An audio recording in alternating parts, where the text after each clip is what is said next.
We're on the record in two cases. The first case is cause number 324114, and the second case is cause number 328034. Both cases are styled the state of Texas versus John Gloston Joseph. Yes, sir. Joseph, would you please raise your right hand? Mr. Joseph, do you swear or affirm to tell the truth, the whole truth, and nothing but the truth to help you God? I do, sir. Okay, Mr. Joseph, you may put your hand down. How are you doing, Mr. Joseph? Well, I'm blessed this morning, so the good Lord got me up and prepared me to be here to try to get myself free. So, Okay, that's a good thing. Yeah. Now, Mr. Joseph, I have before me an information, and in this information, uh, it states that on or about August 21st of 2019, while you were in Jefferson County, Texas, you were charged with unlawful restraint, family violence, which is a Class A misdemeanor. And this is in cause number 324114. Mr. Joseph, do you understand what you've been charged with? yes, sir. And to this charge, Mr. Joseph, how do you plead? Guilty? Not Yes, guilty? I go ahead on and accept the charges. Mr. Joseph, how do you, just listen to my question. How do you plead? Guilty, not guilty, or no contest? No contest. Okay. Now, are you pleading no contest freely and voluntarily? Yes, sir. And are you pleading no contest because you do not wish to fight or contest the charges? I do not wish to done them, sir. Okay, now, Mr. Joseph, I have before me on the computer tablet what is marked as State's Exhibit Number 1. On page 2 of this document, there are some initials, JGJ. And did you place your initials on this document? Yes, sir. And on the next page of this document, page 3, there's a signature at the top of this document that purports to be yours. Is that your signature? Yes, sir. And on the next document, which is titled the Trial Court Certification of Defendant's Right of Appeal, Mr. Joseph, I have before me, on the bottom of this document, a signature above the line that says defendant that purports to be yours. Is that your signature? Yes, sir. And at the top of this document, there are two boxes that are checked. The first box states that this is a plea bargain case and you have no right of appeal. Do you understand that? Yes, sir. The second box states that you're waiving, which means you're giving up your right to appeal. Do you understand that? Yes, sir. Now, you should have a document before you that is titled the Discovery Certification. And did you sign the second line of that document above the line that says defendant? Yes, sir. Now, prior to signing and initialing these documents, did your attorney, Mr. Freeman, who is there with you, did he go over these documents with you? Yes, sir. And did you read and understand everything in these documents? Yes, sir. And is everything in these documents true and correct to the best of your knowledge? Yes, sir. I have before me State's Exhibit Number 1. State, you like to offer State's 1? Yes, Your Honor, and the state will also offer Exhibit 2, which is the PC affidavit. Yes, sir. Mr. Freeman, do you have any objections to States 1 and 2? Okay, no objections. States 1 and 2 will be admitted. Mr. Freeman, you have advised and counseled Mr. Joseph. Any evidence that he is currently incompetent to stand trial? No, Your Honor. Mr. Joseph, your attorney, Mr. Freeman, has advised and counseled you. Are you satisfied with his representation? Yes, sir. Has he provided full, effective, and competent legal representation? Yes, sir. Mr. Joseph, I will accept your plea of no contest. I will find that you are mentally competent to stand trial. I will also find that your plea of no contest and waivers were freely and voluntarily given. I will also find that there is sufficient evidence to find you guilty beyond a reasonable doubt. State, do we have a plea bargain agreement? Yes, Your Honor. And what is that agreement? The state is offering 180 days jail time, credit for time served, taxing and retiring court costs, and this is to run concurrent with case number 328034. 3280. 34. Okay.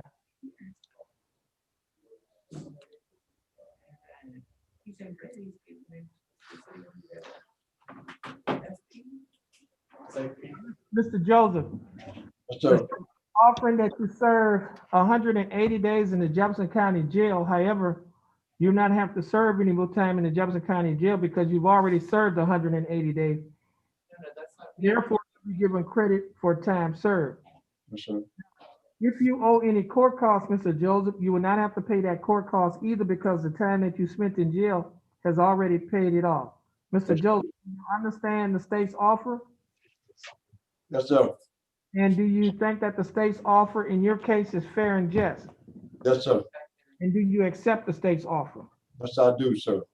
Mr. Joseph, I'll follow the plea bargain agreement that you have entered into with the state. Mr. Joseph, I have another case here. This case is cause number 328034. And in this information, it states that on or about August 21st of 2019, while you were in Jefferson County, Texas, you were charged with a Class A misdemeanor offense of assault, family violence. Mr. Joseph, do you understand what you've been charged with? Yes, sir. And to this charge, how do you plead? Guilty, not guilty, no contest. No contest. Now, are you pleading no contest freely and voluntarily? Yes, sir. And are you pleading no contest because you do not wish to fight or contest the charges? I do not wish to fight. Now, Mr. Joseph, I have before me a document that is titled the misdemeanor plea admonishment. Is the state's exhibit number 1. On the second page of this document, there are a set of initials, JGJ. And Mr. Joseph, did you initial this document? Yes, sir. On page 3 of this same document, there's a signature at the top. Above it says defendant. Is that your signature? Yes, sir. And on the next document, Mr. Joseph, which is titled Trial Court Certification of Defendant's Right of Appeal, there's a signature at the bottom above the line that says defendant. Is that your signature? Yes, sir. Now, prior to signing and initialing these documents, also, there are some 2 boxes that's checked at the top of this document. The first box says that this is a plea bargain case. You have no right of appeal. Do you understand that? Yes, sir. The second box says that you're waiving, which means you're giving up your right to an appeal. Do you understand that? Yes, sir. You should have another document out there before you, which is titled the discovery certification. Did you sign line 2, and that's the above the line that says defendant? Yes, sir. Now, prior to signing and initialing these documents, Mr. Joseph, did your attorney, Mr. Freeman, go over these documents with you? Yes, sir, he did. And did you read and understand everything in these documents? Yes, sir. And is everything in these documents true and correct to the best of your knowledge? Yes, sir, it is. Before me, State's Exhibit 1, state you like to offer State's 1? Yes, Your Honor. No We'd like to offer, I'm sorry, Exhibit 2 also. Any objection? objections. Okay, no objection. State's Exhibits 1 and 2 will be admitted. Mr. Freeman, you advise and counsel Mr. Joseph in this case. Is there any evidence that he's currently mentally incompetent to stand trial? No, Your Honor. Mr. Joseph, your attorney, Mr. Freeman, has advised and counseled you in this case. Are you satisfied with his representation? Yes, sir. Has he provided full, effective, and competent legal representation? Yes, sir. Mr. Joseph, I will accept your plea of no contest. I will find that you are mentally competent to stand trial. I will also find that your plea of no contest and waivers were freely and voluntarily given. State, do we have a plea bargain agreement? Yes, Your Honor. What is that agreement? The state is offering 180 days jail time, credit for time served, taxing and retiring court costs. And this is to run concurrent with 324114. Mr. Joseph, the state is offering that you serve 180 days in the Jefferson County Jail. However, you would not have to serve 180 days in the Jefferson County Jail because you've already served 180 days in Jefferson County Jail. Therefore, you will be given credit for time served. If you owe any court costs, you will not have to pay that court cost because the time that you spent in jail has already paid it off. Therefore, your court costs will be taxed and retired. And this case will run concurrent with cause number 324114. Mr. Joseph, do you understand the state's offer? Yes, sir. And do you think that the state's offer in this case is fair and just? Just good, sir. And do you accept the state's offer? Yes, sir. Now, Mr. Joseph, I'll follow the plea bargain agreement that you have entered into with the state. Now, Mr. Joseph, I have to read you an admonishment. Because both of these cases are family violence cases, and in accordance with the Texas Administrative Code, section 176.1, the court hereby admonish you of the following. You are by entry of order or judgment ineligible under Texas law to possess a firearm or ammunition. Sir. Beginning now, if you possess a firearm or ammunition, it could lead to charges against you. If you have questions about how long you will be ineligible to possess a firearm or ammunition, you should consult an attorney. Yes, sir. Under Texas Penal Code, section 46.01, subsection 3, A, firearm means any device designed, made, or adapted to execute a projectile through a barrel by using the energy generated by an explosion or burning substance or any device readily convertible to that use.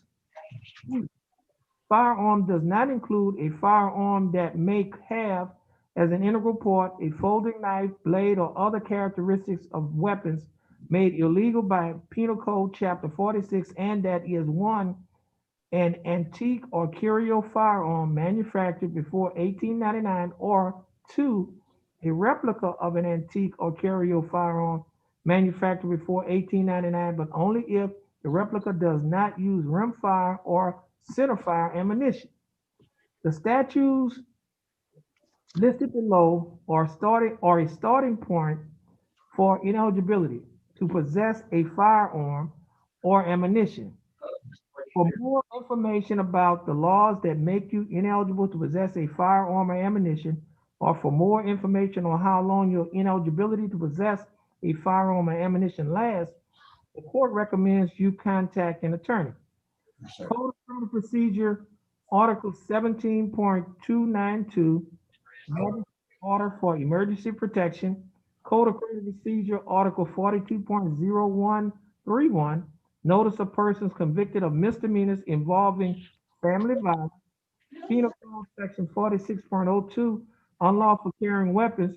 Penal Code Section 46.04, unlawful possession of firearm. Penal Code Section 25.07, violation of certain court orders or conditions of bond in a family violence, child abuse, or neglect, sexual assault or abuse, indecent assault, stalking, or trafficking case. Family Code Section 85.026, warning on protective order. Now, Mr. Joseph, you will be given a copy of this order or this admonishment by the bailiff. Please follow the bailiff and have a good day. Yes, sir. God bless you all.